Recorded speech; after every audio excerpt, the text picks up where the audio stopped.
Hello everyone and welcome to the amazing platform of royal educational studio. So आज हम चालू करेंगे हमारे क्लास 10th का एक चैप्टर जिसका नाम है हेरिडिटी और इवोल्यूशन। जितने कम समय में हो सकता है उतने उतने समय में हम इसको चालू करेंगे और एकदम डिटेल में स्टडी करेंगे।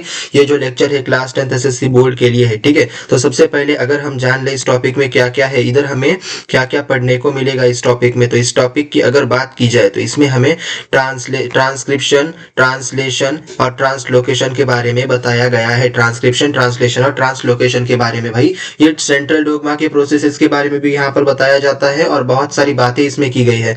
तो ट्रांसक्रिप्शन मतलब प्रीवियस सेशन में हमारा एक सेशन है, ठीक है, उसमें अगर हम देखें तो बहुत सारा हमने डिटेल में बता रखा है। लेकिन अगर हमने यहाँ पर बात की तो डीएनए टू आरएनए को synthesise, okay, DNA to RNA synthesise, DNA से आरएनए को सिंथेसाइज करने को हम यहाँ पर ट्रांसक्रिप्शन बोल देंगे। ट्रांसलेशन जो होगा उसे mRNA to protein synthesis, mRNA से हम क्या करेंगे, प्रोटीन सिंथेसिस करेंगे। डीएनए से आरएनए को सिंथेसाइज करने को हम ट्रांसक्रिप्शन बोले, ट्रांसक्रिप्शन बोले, ठीक है ना।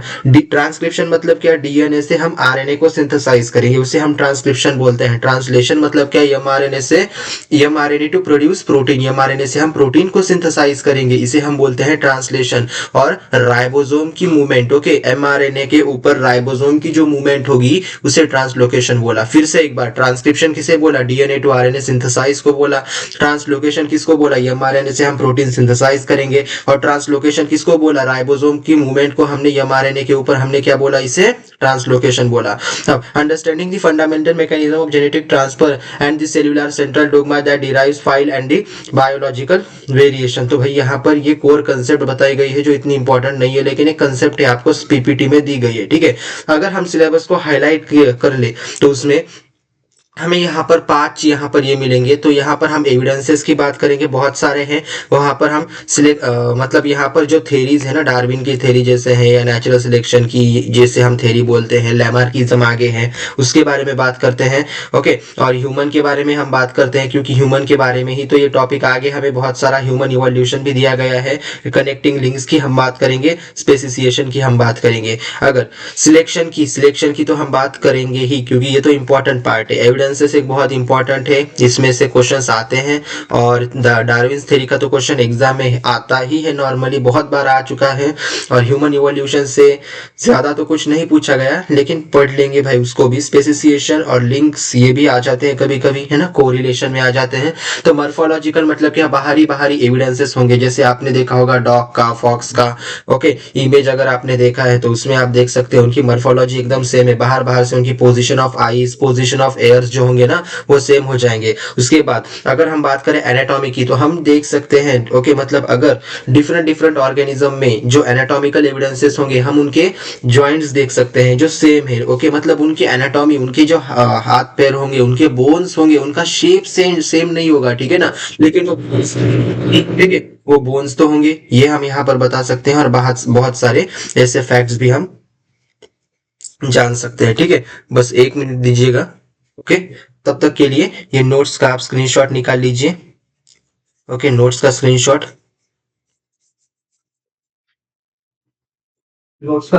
प्लीज।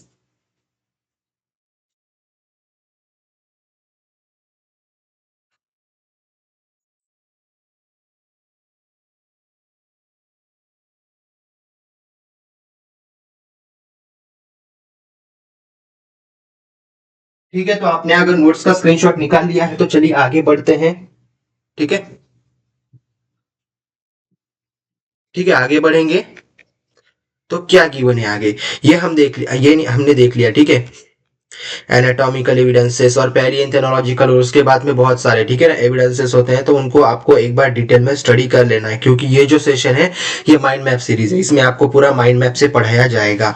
और आगे मुझे लगता है शायद पीपीटी में यहाँ पर थोड़ी सी बेसिक इंफॉर्मेशन भी है और इंपॉर्टेंट इंफॉर्मेशन भी ट्रांसलेशन ट्रांसलोकेशन के बारे में दी गई है, ठीक है ना। उसके बाद इवोल्यूशन की थ्योरी भी है। जो मेन कंसेप्ट है पूरा आ जाएगा इसके अंदर। मॉर्फोलॉजी की बात कर ली, एनाटॉमी की बात कर ली, उसके बाद एम्ब्रियोलॉजिकल एविडेंसेस होंगे, ठीक है ना। एम्ब्रियो की हम बात करेंगे जिसके अंदर जो एम्ब्रियोज होंगे, फिश के एम्ब्रियो आपको मिलेंगे, बहुत सारे एम्ब्रियोज होते हैं, वो कोरिलेट करते हैं ह्यूमन के अंदर, ठीक है। मतलब ह्यूमन से वो कोरिलेट करेंगे, उसके मतलब जब वो ओके एम्ब्रियो स्टेज के होंगे वो सेम सेम दिखेंगे, लेकिन जिसमें जैसे उनमें ग्रोथ हो जाएगी वो फीटस के फॉर्म में आएंगे तो वो डिफरेंट डिफरेंट आ जाएंगे फिर, ओके। ये हम वहां पर देखते हैं, ओके। और फिर उसके बाद में बहुत सारे एविडेंसेस है, ठीक है ना। वेस्टिजियल ऑर्गन्स की भी यहाँ पर बात की जाती है। वेस्टिजियल ऑर्गन्स जैसे कि अपेंडिक्स, ठीक है ना, वो एक वेस्टिजियल ऑर्गन है, ठीक है। उसके बाद में वेस्टिजियल ऑर्गन्स हो गया ये 4, ओके, वो 4। और ये पैलिएंटोलॉजिकल एविडेंसेस, इसकी भी बात बहुत बार की जाती है। कार्बन डेटिंग, ओके, बहुत सारी चीजों में इसकी बात की जाएगी। और बाकी बस इतना ही है, ठीक है। और उसके बाद में एविडेंसेस होंगे आपके बुक के अंदर, उससे मेन रेफर कीजिए आप।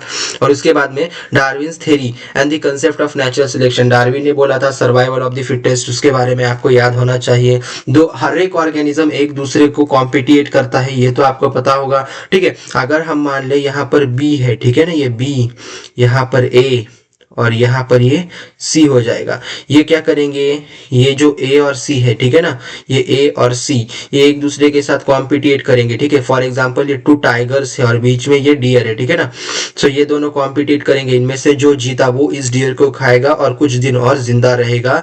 और इसकी इस मतलब अगर पृथ्वी पर यहाँ पर हम अगर देखें एक, ओके, समझ ले कंसेप्ट को, तो अगर 2 ऑर्गेनिजम्स हमारे पास है और वो तीसरे को खाना चाहता है, तो वो 2 ऑर्गेनिजम्स एक दूसरे के साथ कॉम्पिटिएट करेंगे और तीसरा मतलब तीसरे को खाने के लिए, और जो जीतेगा वो तीसरे को खाएगा और कुछ दिन और जिएगा, और जो कंपटीशन में हार गया उसे खाना ना मिलने के कारण वो मर जाएगा, ठीक है। तो इस प्रकार से यहाँ पर कंपटीशन पूरा चलेगा कंसेप्ट। उसके बाद अगर हम ह्यूमन की बात करें, है ना, the journey from the early primitives to modern human आज जो है, ठीक है ना, होमोसैपियंस, वो बहुत सारे हैं आगे। और लैमार्क की थ्योरी, लैमार्क बोलते हैं, लैमार्क ने 2 थ्योरी दी थी, यूज एंड डिसयूज ऑफ हाँ, डिसयूज ऑफ ऑर्गन के बारे में उन्होंने बताया था। और उन्होंने जेनेटिक्स की भी बहुत सारी बात की थी, उन्होंने इनहेरिटेंस की नॉर्मली बात की थी। उन्होंने बोला था कि जो सिंगर का जो ये होगा, ठीक है ना, मतलब आगे है उसके बारे में, ठीक है, जो सिंगर होगा उसका जो बच्चा होगा या उनको जो होंगे वो जो होंगे वो नॉर्मली सिंगर होंगे, या फिर जो एक टीचर होगा, ठीक है ना, उसका जो सन होगा वो टीचर होगा, या कुछ भी बोल सकते हैं हम, ठीक है, टीचर, ओके। लेकिन ये थ्योरी यहाँ पर इनहेरिटेंस वाली फेल हो गई थी, और ओके, इनहेरिटेंस वाली थ्योरी यहाँ पर फेल हो गई थी। और उसके बाद में जो यूज और डिसयूज ऑफ ऑर्गन है ना, use and disuse of organ, ये थ्योरी टोटली वहां पर वर्क कर गई थी। तो ये आगे हमें पढ़ने को है। अब हेरिडिटी की हम बात करें तो transfer of biological characters, biological characters जो होते हैं जीन्स के द्वारा ट्रांसफर होते हैं एक जनरेशन से अनदर, ओके, एक जनरेशन से अनदर जनरेशन तक, ठीक है ना। जीन्स के द्वारा जो ट्रांसफर होंगे उन्हें हम यहाँ पर हेरिडिटी बोलेंगे, ठीक है ना। तो यहाँ पर डीएनए है, ट्रांसक्रिप्शन होगा भैया, ये हमने पढ़ लिया पिछले साइड में, आरएनए है, यह ट्रांसलेशन करेगा, और यहाँ पर हमें प्रोटीन मिलेगा सेंट्रल डॉगमा में, बहुत important.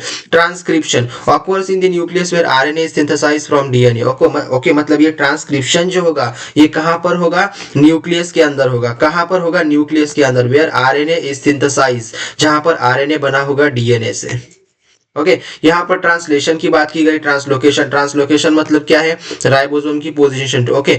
The movement of ribosome on the mRNA, mRNA के ऊपर जो राइबोसोम मूव करेगा एक ट्रिपलेट कोडॉन के डिस्टेंस पर, इसे हम बोलते हैं ट्रांसलोकेशन। ट्रांसलेशन मतलब क्या, ये कवर हो गया। ट्रांसलेशन मतलब क्या, सिंथेसाइज ऑफ प्रोटीन, और हम एमआरएनए से प्रोटीन को सिंथेसाइज करेंगे और takes place in the cytoplasm, और ये प्रोटीन सिंथेसिस की जो प्रोसेस होगी, मतलब ये टोटली प्रोसेस टेक्स प्लेस करेगी साइटोप्लाज्म में, जहां पर ट्रांसफर आरएनए को टीआरएनए बोला गया, जो अमाइनो एसिड को कैरी करेगा कोडॉन के अकॉर्डिंग, ठीक है ना। ट्रिपलेट कोडॉन की बात डॉक्टर हरगोविंद सिंह खुराना की यहाँ पर बात की गई है, जो इंडियन ओरिजिन की एक साइंटिस्ट थे जिन्होंने ट्रिपलेट कोडॉन पर वर्क भी किया है, आपके बुक में गिवन है। और ट्रांसलेशन की अगर हम बात करें तो यहाँ पर सिंथेसाइज करेंगे हम प्रोटीन का एमआरएनए से, और साइटोप्लाज्म के अंदर जहां पर टीआरएनए जो होगा ना वो अमाइनो एसिड को कैरी करेगा according to codon, okay, carries amino acid according to codon, ये हमने बात कर ली। और पेप्टाइड बॉन्ड आपको नहीं पूछा जाता normally, form between amino acids to create a long protein chain, protein की एक बड़ी चेन बनाने के लिए ये अमीनो एसिड्स के बीच में बॉन्ड होगा जिसे पेप्टाइड बॉन्ड भी बोला जाता है, ठीक है ना।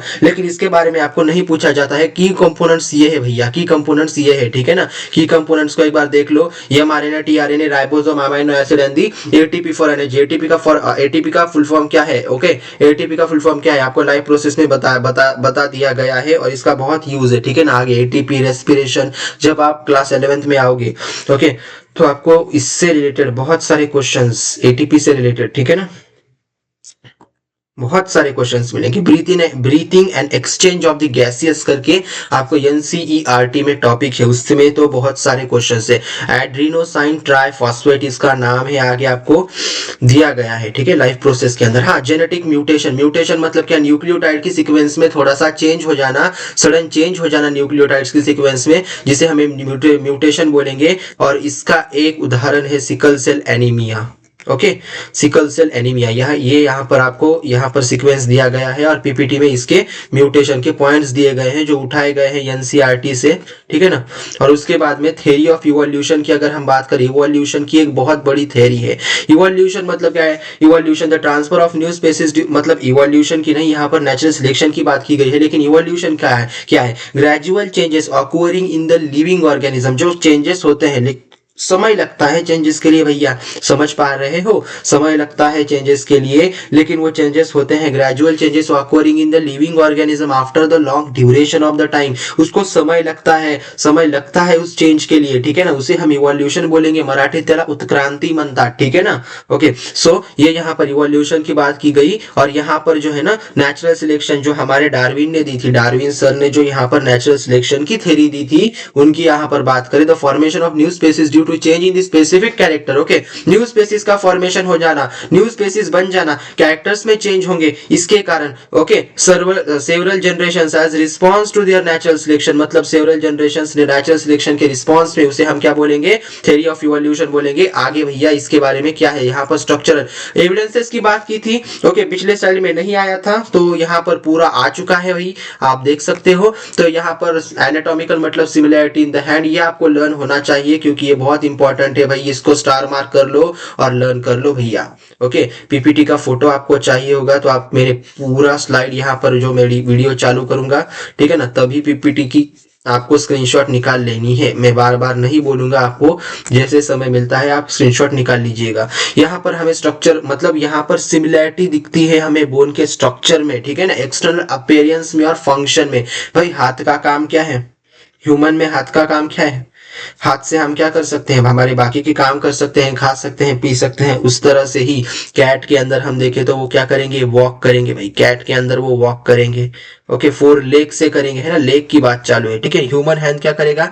ओके, यहाँ पर हमें ये बहुत सारे, अब जैसे कि पैटाजियम ऑफ बैट होगा, वो फ्लाइंग, मतलब वो क्या कर रहे हैं? कुछ तो काम कर रहे हैं related to walking, running. Okay, legs या हम जिसे हम पैटाजियम ऑफ बैट बोलेंगे। एक समझ लीजिएगा इनके अंदर जो है ये टोटल इनका स्ट्रक्चर हड्डी से बना हुआ है। सिमिलैरिटी आ गई हड्डी में, इनके अंदर जॉइंट्स है, इसमें सिमिलैरिटी आ गई, ठीक है। हम दिखने के ऊपर नहीं जाते, दिखने के ऊपर हम मॉर्फोलॉजी में जाते हैं, एनाटॉमी में हम इंटरनल स्टडी करते हैं नॉर्मली। तो इसे हम क्या बोलेंगे? एनाटॉमी बोलेंगे। आगे कनेक्टिंग लिंक्स की बात की गई। Okay, organism that share the characters of the 2 different group, मतलब 2 डिफरेंट ग्रुप के ऑर्गेनिजम्स जो 2 डिफरेंट ग्रुप के कैरेक्टर्स शेयर करेंगे। ओके, ट्रांजिशन ड्यूरिंग इवोल्यूशन, उसे हम कनेक्टिंग लिंक बोलेंगे। आपके बुक में है, ठीक है, पेरीपैटस, प्लेटिपस और लंगफिश, ये 3, ये 2 इमेजेस नहीं आ चुकी, ठीक है। तो ये है आपको एक आइडेंटिफाई करने के लिए। तो पेरीपैटस ये कनेक्टिंग लिंक है डकबिल, प्लेटिपस और लंगफिश के बीच में। इसके भी कैरेक्टर्स इसके अंदर होंगे, इसके भी कैरेक्टर्स इसके अंदर होंगे भैया, ये कनेक्टिंग लिंक आ गई, ठीक है। अब कॉमन एंसेस्ट्री, यहाँ पर वर्टिब्रे एम्ब्रियो मैंने जैसे बोला था, ठीक है ना, एम्ब्रियोलॉजिकल एविडेंस का ये यहाँ पर पूरी पीपीटी आ चुकी है। टोटली एम्ब्रियोलॉजिकल एविडेंसेस की यहाँ पर ये पीपीटी आ गई है ना। एम्ब्रियोलॉजिकल एविडेंसेस में हमने वर्टिब्रेट एम्ब्रियो के बारे में, फिश, टोटॉइज, चिकन और मैन, ओके, इनके एम्ब्रियो के बारे में बोला था। मैंने बोला था एम्ब्रियो सेम होंगे लेकिन फीटस स्टेज में आने के बाद ओके वो चेंज हो जाएंगे। जैसे आप यहाँ पर देख सकते हो, ये देखिए पीछे ये एम्ब्रियो और ये एम्ब्रियो, मतलब बड़े बड़े हद तक सेम है, लेकिन जैसे जैसे ये ग्रो हो जाएंगे इनमें हमें बहुत सारे चेंजेस देखने को मिलेंगे। जैसे जैसे ये ग्रो होते हैं हमें चेंजेस देखने को मिलते हैं, चेंजेस देखने को मिलते हैं। इससे हम बोल सकते हैं भैया कि इनका जो एंसेस्टर होगा वो कॉमन हो सकता है। ठीक है ना, नीचे एक स्टेटमेंट दी गई है, इसे हाईलाइट कर लीजिएगा।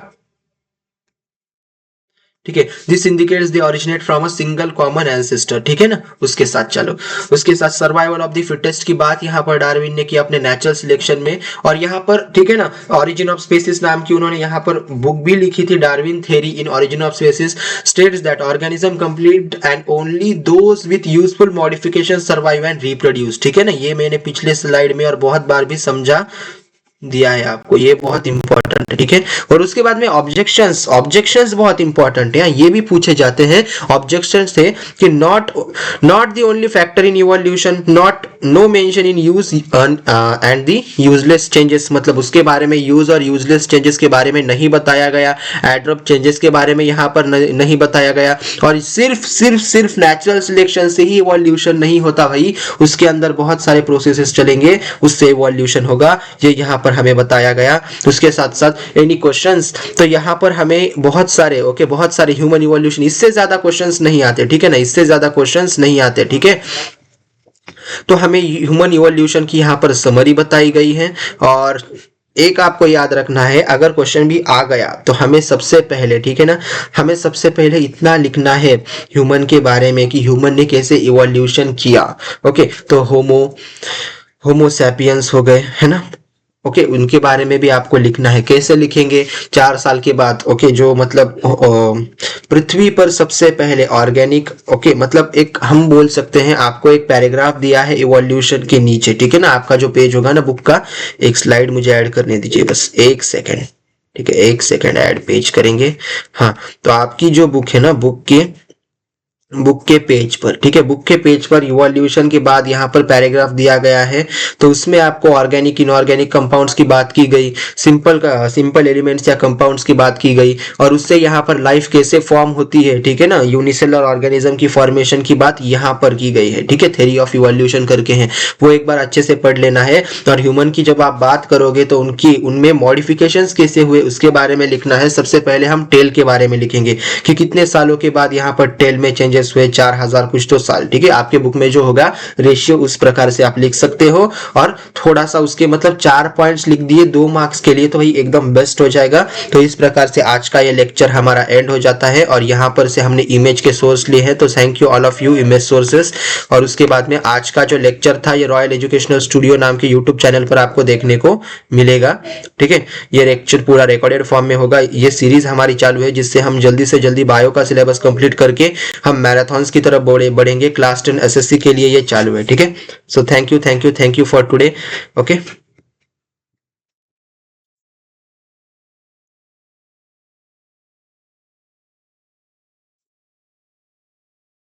Thank you.